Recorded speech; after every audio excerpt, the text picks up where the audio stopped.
దాని ఇష్టాలతో నాకు పనేంట్రా? ఎప్పుడైతే మీ ఇద్దరినీ గడప దాటి వెళ్లమని శాసించిందో అప్పుడే భార్యగా తన హక్కులు పోగొట్టుకుంది.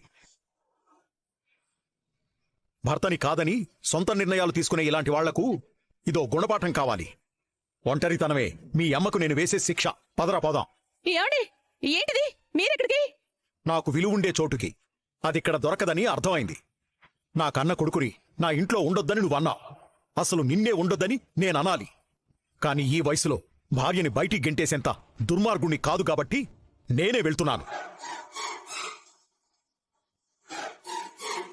మావయ్య, మీరు తొందరపడతారెందుకు?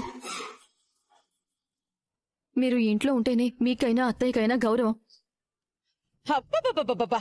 ఈ ఐడియా వాడికిచ్చిందే నువ్వు. ఇప్పుడు ఏమి ఎరగని నంగనాచిలా మాట్లాడుతున్నావా? ఇక జీవితంలో అమ్మనెవరూ బాగు చేయలేరు నాన్న. ఈ లక్షలు మింగినోడు నీ ఒంటి మీద నగలు కూడా మింగేయకుండా ఈ తెలివేదో అక్కడ చూపించు. పదమేనా రానా? పదనా? ఏమండి? ఏంటండి మీరు నన్నేదో మెయిల్ చేస్తారా?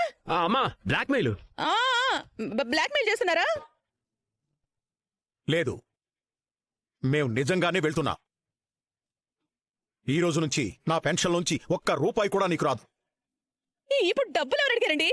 మీరు వెళ్ళడానికి వీల్లేదు. నన్ను శాసించే అధికారం నీకిప్పుడు లేదు. ఎందుకు లేదు? మీ భార్యగా మిమ్మల్ని ఉండమనే హక్కు నాకుంది.